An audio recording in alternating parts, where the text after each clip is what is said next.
So just a few key pieces of terminology. I won't belabor these here right now, but just some things that we'll cover as we go through the conversation here today. So you can click through here. Interoperable tracing, I'll go into a little bit more of this in some of the statutory context around what tracing is here in just 1 second. And then part of our protocol really leverages a couple of concepts and a couple more clicks here. A TI request, how you ask for information as part of that process, and then a TI response, how you get information back through that process. And then finally, tracing endpoints, an important piece of that process in terms of identifying where to go for that information. So again, we'll get into all of that, but just wanted to lay out some terms that you'll see used throughout this conversation. So at a statutory level, kind of what is tracing? So key to this is something that goes away November 27th of 2023. So a few requirements, you can say a few requirements that sunset in November of this year, one of which is the provision and receipt of transaction history. So as you hopefully know, today, 3 pieces of information are passed with each transaction, sale of a product. TI, that set of 13 different pieces of information about the transaction that we covered in one of our prior webinars. A transaction statement stating compliance to the DSCSA. And then a third, which is the transaction history, essentially the culmination or the building up of each of those TIs. So if the product has been sold and changed ownership 3 different times, it would reflect all 3 of those transactions in that transaction history. That transaction history, that third document, goes away this November. And in place of it is a new set of requirements on the next slide that we refer to tracing. And so when we talk about tracing in this context, we're really talking about this piece up here on the screen: secure electronic interoperable systems and processes to provide TI as necessary. That's D, upon request. And then really the main piece that we really focus on in this conversation is in subparagraph E there. The systems and processes necessarily to promptly facilitate gathering the information necessary to produce the transaction information for each transaction going back to the manufacturer as applicable. It's a mouthful. Many of you are well familiar with that phrase. It's gotten a lot of attention over the year, and we will break that down a little bit in terms of what all those words in there really kind of mean in practice. So the next slide. So again, what does that kind of look like in practice? Across the top there is a visualization of what you see today. Again, that transaction history as part of each transaction, which builds each of the TIs as you go. So as you get over there to the right, in this scenario, we've had 3 transactions, changes of ownership. And so at the end there, you have that transaction history that reflects the information for each of those 3 transactions: who bought it, who sold it, when did they buy it or sell it, what products, what lot numbers, etc. As we move towards 2023, again, that TH moves away. And so what you end up with is each of those pieces of transaction information really distributed throughout that supply chain. And what that means is you potentially have indirect communications and the need to be able to go through each of those trading partners to be able to collect or, again, facilitate the gathering of those various pieces to, as FDA's framed it, effectively recreate that TH as needed. If you take one thing away from the conversation today, I hope it's just a recognition that a big piece of what we've been working on with PDG and we'll discuss here today is the protocol that we've put together for how you go through that process across the bottom to put those 3 pieces of information together when that is needed. The other thing that I want to emphasize before we jump into this much further as well is our conversation and our work in PDG has been really narrowly focused on that tracing process specifically. I think it's important to recognize that tracing process is one tool that is always going to be part of a much broader investigation process or recall process. And it's going to get into and tie into other existing systems and processes within your organizations. And so again, while we'll focus narrowly on that very specific tracing piece, I want people to keep in mind that broader context that when that process is being executed, it is one part of a much broader type of investigation or recall process. Next slide. So what you'll find in our blueprint in chapter 1 is kind of the what requirements. What does it mean to trace a product? Who can trace? For what purposes can they trace? What information can they get through that trace? How rapidly does that happen? Spoiler alert there, 24 hours. In some of those baseline requirements of that type. What you'll see in the new chapter, in chapter 5, that we'll be walking through here today, is really more of the how. How do you actually execute that tracing process? We'll walk through kind of our general model that we've laid out and that I think has been broadly recognized throughout the industry.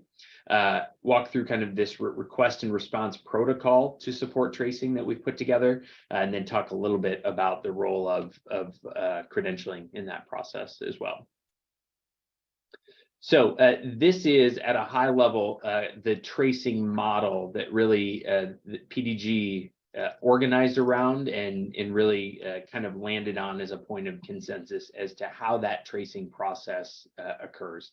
What you have here up in purple is one initiating entity, and that may be a regulator, FDA, State Board of Pharmacy, another regulator who initiates that tracing process, or it may be an individual authorized trading partner. If you go back to chapter 1, you'll see there are different circumstances in which those entities are permitted to initiate that process, but each of them in certain circumstances, like a suspect or illegitimate product investigation, may initiate that process. And what we kind of put together then is what we referred to as this sequential request response process. And so that initiating entity would go to one of the trading partners, here we call it ATP1, that it is familiar with, and says, will you please provide me your information as part of this tracing process? And that trading partner would provide the relevant information back to that initiating entity, along with, and importantly, along with some contact information for how to get to that second trading partner, that next node up or down the chain, which would then enable that initiating entity to now go to that next trading partner in the chain, make the same request, get information back, including information on how to go to that third trading partner, et cetera. And so ultimately, that kind of sequential process is really the emphasis of what we put together here. And what that means is that it's that initiating entity up there in purple that really does the gathering. Each of those individual trading partners across the bottom is facilitating the gathering, back to that statutory language we talked about, but really is only responsible for their own piece of the information in that chain. I'll also say this can occur in any order. One of the reasons this is labeled ATP 1, 2, 3, 4 is because it may be that you start at the dispenser and work back up the chain, or start at the manufacturer and work down the chain, or start at the wholesaler and go both directions, right? This can flow in multiple directions. It's just that sequential request and response through the chain to gather that information. So if you click one more time, I'll just note, it's really those blue lines that have really been the heavy point of emphasis of where we have focused our work in PDG on developing that standardized request and response message protocol to request that tracing information and get that information back. That intentionally, very specifically leaves that internal process to each individual company. If you click one more, you'll see that. We also do not define the technology or the medium by which that request and response travels, whether that's email or through some other API or some other methodology or technology. We really focused on defining what are those pieces of information that should be in the request. And if that trading partner responds, what are those pieces of information that should be provided in that response? And ultimately, this standardization really provides some predictability, efficiency, and a baseline for future evolution of systems and processes.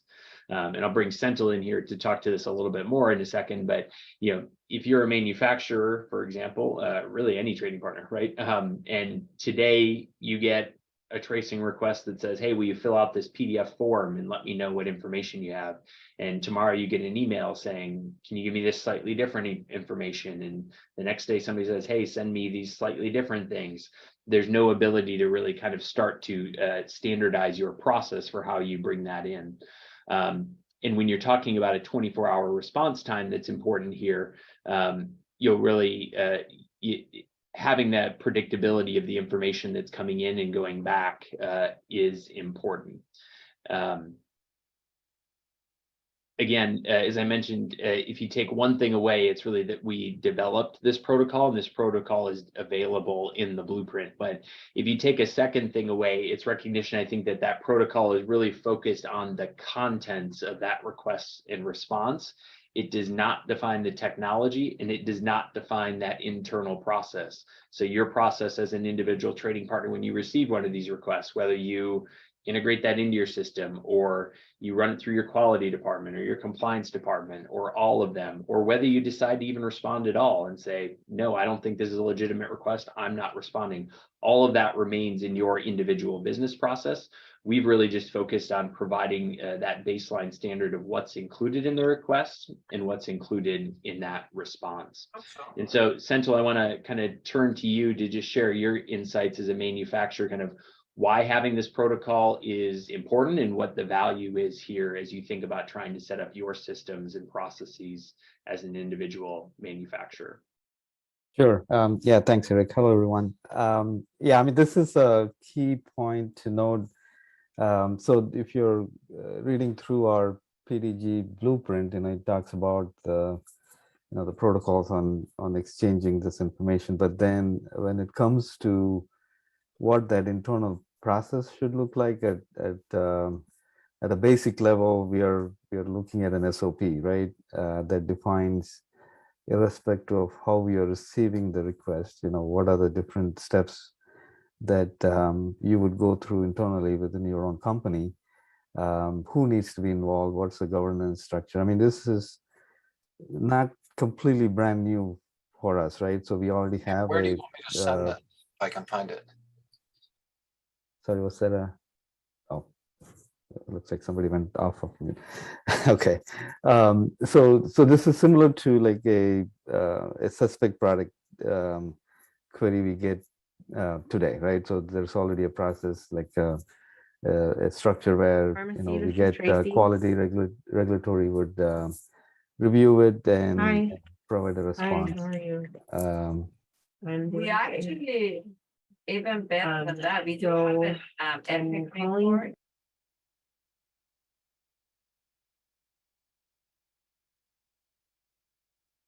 Go ahead, Senthil, and folks can try to stay on mute. Appreciate that. Thank you. Yeah, thanks, Eric.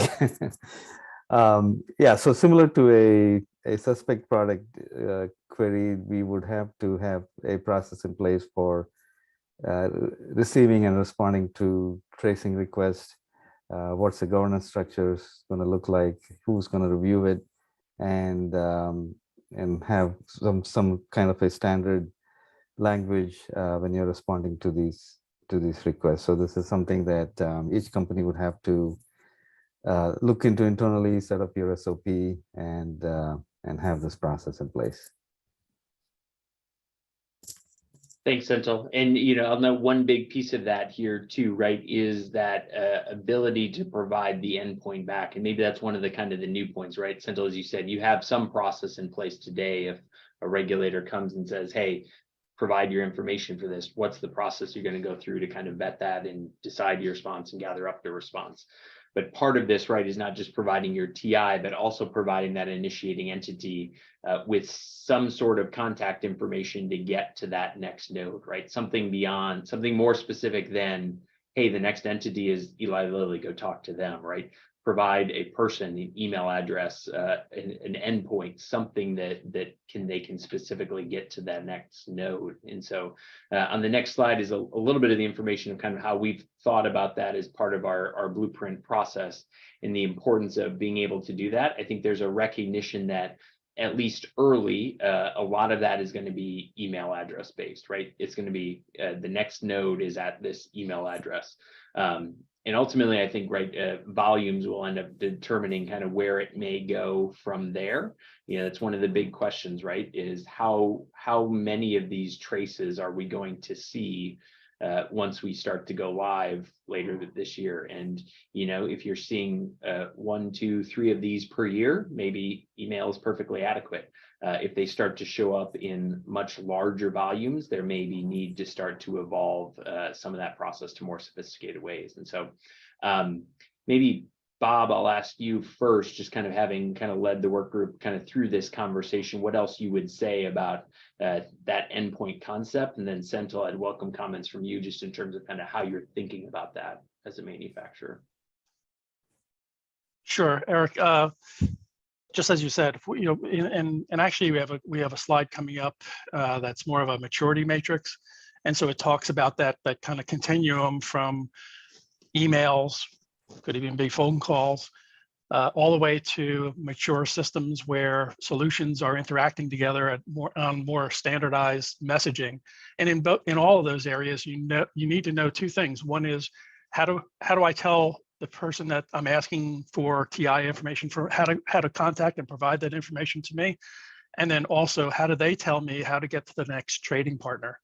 And so that endpoint, the way we're working that is a sort of a decentralized approach. In other words, each trading partner is responsible to know where they got information from, where they send their information, and how to tell someone that may be asking for that information, how to tell them where to go. We don't have a centralized system for looking that up. Instead, we're using more of a decentralized approach. Yeah, just to add to what Bob said, I think there are two key things, right? One is identifying that endpoint, and if it is an email address, we are actually looking at setting up a group email, because, you know, if it is one person and when the request is coming and that person is on holidays or vacation, then, you know, this it's going to take a while for the response. So identifying that, you know, group of people, putting them in a single group email address, and also sharing it with your immediate trading partner so that they are able to provide that when there is a trace happening. So those are the two key things to note.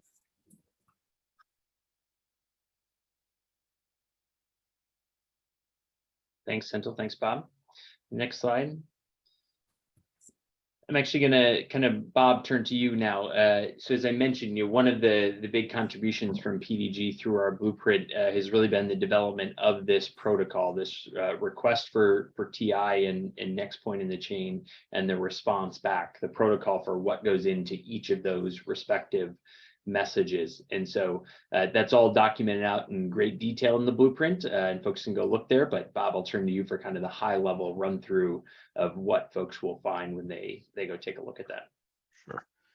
As I said before, we'll have a slide in a few moments about a maturity matrix, and that shows the continuum from just an unstructured email to maybe a structured email to a full-blown request and response messaging, standardized messaging that you would see in between solutions. And so what you see in these next few slides is that other end, the most mature end, where there are explicit request and response messages, and we've defined the attributes inside and a few other things so that solutions could look at that. I think this is also important for those who may be looking at just starting out with emails, that you look at the attributes that are in here and try to reflect some of those attributes in an email, for example. So this is a high-level pictorial of TI request. There are other breakdowns of this and also of the attributes inside, but just to give you a kind of a flavor for a TI request messages, there are 4 sections in a TI request message. One for audit purposes, a request ID, timestamp type of thing. Requesting party information, that's all about whoever is making that request. We do have an optional credential in there for proving who you are and whether you have ATP status or not. And then the parameters around what is it that you're asking for back and in what form. There's a number of different response types. It could be transaction information, it could be all known owners or last known owners. So there's a number of parameters that the responder would need to know in order to provide you with the information that you're asking for. and then the individual requests themselves. And we've managed this so that you can do a number of requests, because there may be times where, certainly there are times where there's one bottle and we want to do a trace on it, but there are other times where there may be a number of packages that we would like to do, and we like to keep them all together, the request all together, to support a particular investigation. And so we allow for multiple individual requests. On the next slide, you'll see the counterpart to this, which is a response. And you'll notice that this is a little bit more complex than the request. And the reason for that is that a trading partner may have two TIs that they could provide back to you. Certainly a wholesaler would have one they received from their supplier and one that they've sent to their customer. And so there are two areas in here that you'll notice that are slightly different from the response. One is that we could have multiple responses per request. And also that little bit that you see on the bottom there is that if there are a number of multiple requests that are sent in, it's possible that there is there's an issue with one of those requests. And so this feature allows for the responder to respond to requests that they are able to, and then also indicate where there are issues with maybe one or two of the requests that may have been in a TI request message. If we go to the next. So at a very, very high level, this depicts the relationship between a requester and responder, where they are most likely getting the information from in order to do a request, and pulling information to do a response.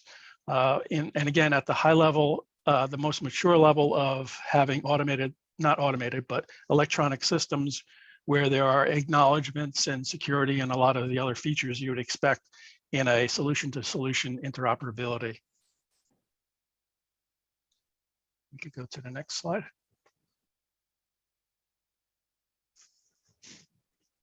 So as I said before, there are a number of attributes that we have defined, definitions, the type of attributes there are, any kind of notes around that, and then whether that attribute appears in either the request or response message. And I think this is helpful also if you're contemplating starting tracing through emails or other mechanism. At least we have a start to standardization on what the attributes mean and how they're formed. Go on to next. And just the last item here is that to start to test this end state, we rendered the messages as diagrammed out in the first two diagrams there, and using the definitions and how the attributes are formed into a request and response message. We've rendered them in JSON. And that's so that those who are maybe contemplating pilots might like to leverage these in order to be able to provide better interoperability between fully baked systems. I think we can go on to the next.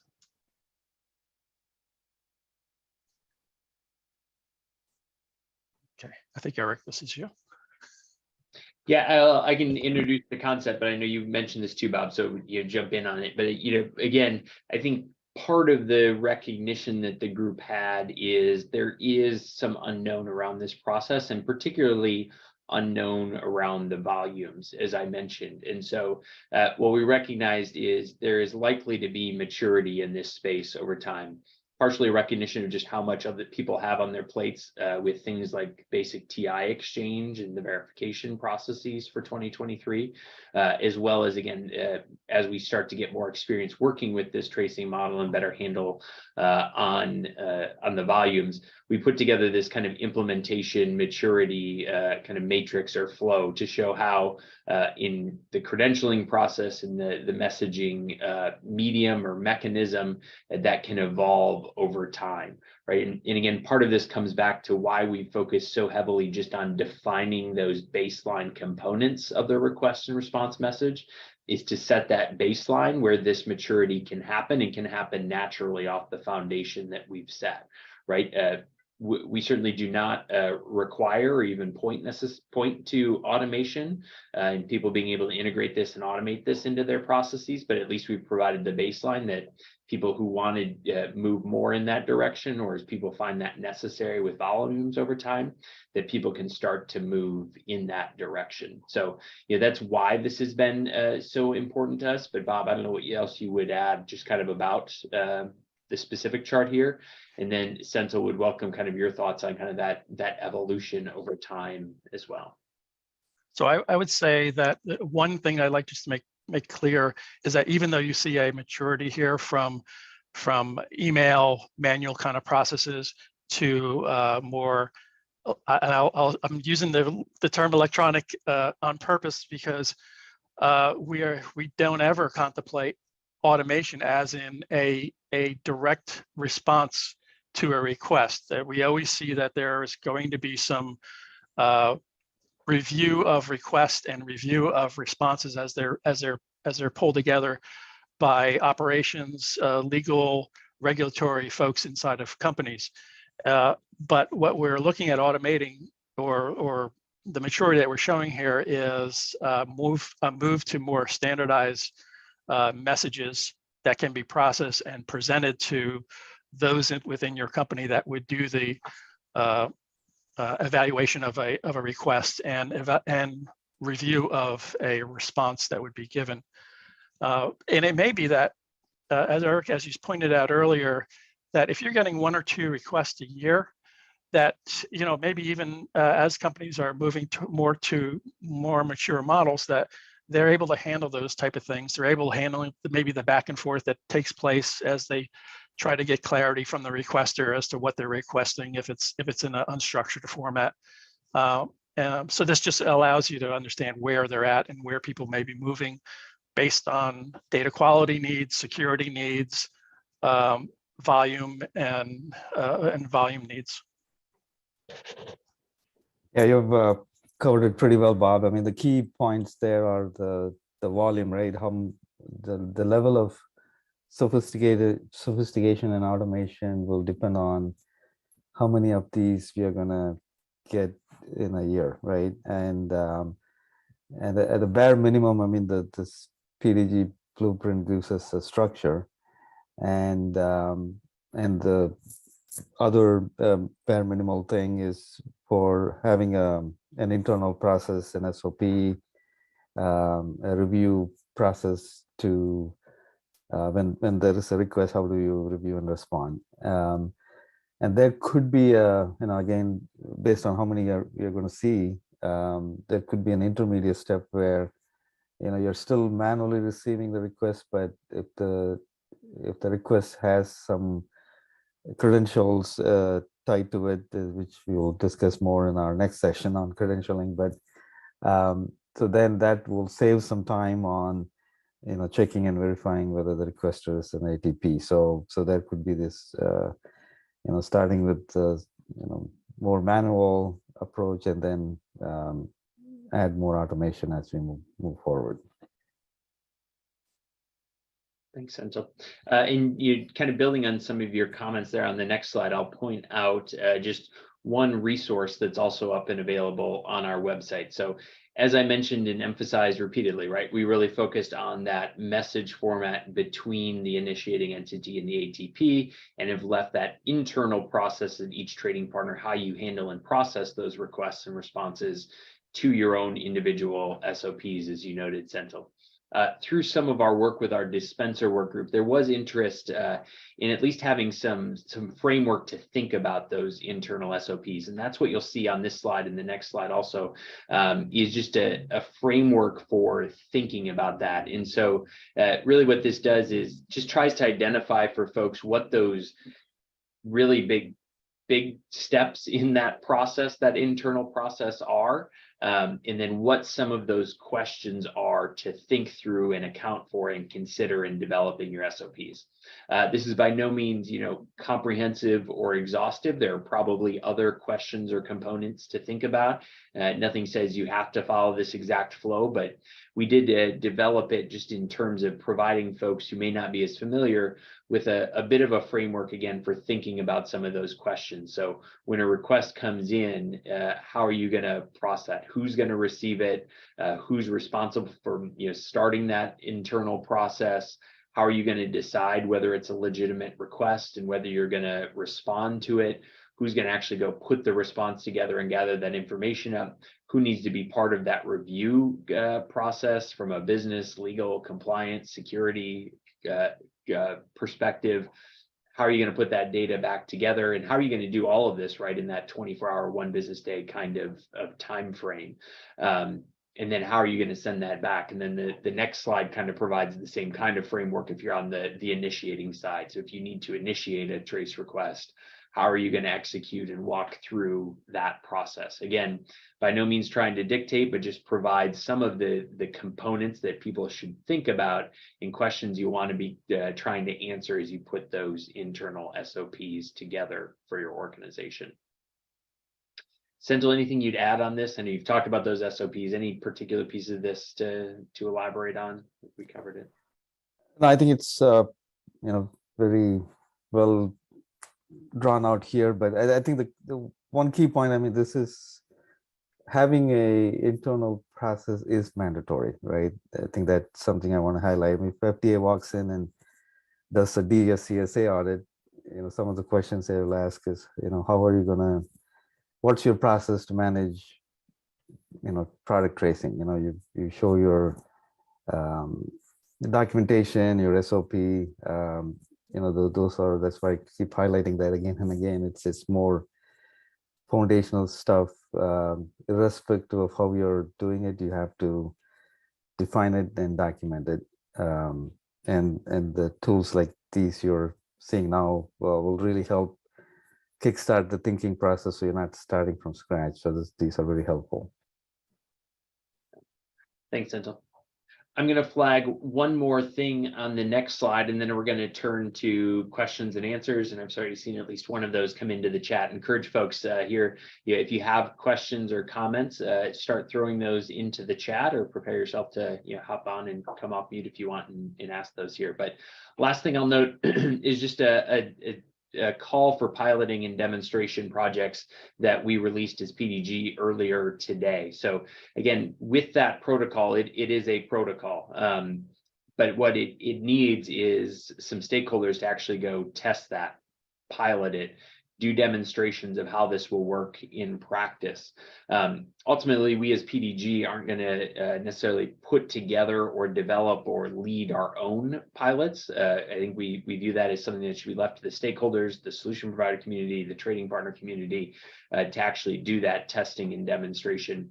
But we do want to have visibility to that, and we want to support people in that process. And so if you are thinking about doing a pilot or a demonstration project in this tracing space, what our ask is to let us know, and we'll be happy to answer questions, help you better understand the protocol, and it'll also put us in a good position if you identify ways that the protocol should be changed or improved or enhanced, for us to be prepared to receive those as conclusions and outputs of your pilot and demonstration activities. And so this statement again came out and is available up on the PDG website, and it includes information on how to let us know that you're taking on those pilot activities, so that again we can support you in that activity and receive your outputs, again while leaving the actual activity and execution to that stakeholder community. So again, if you're not looking to do that, again, encourage folks to pick up that protocol and do some testing and piloting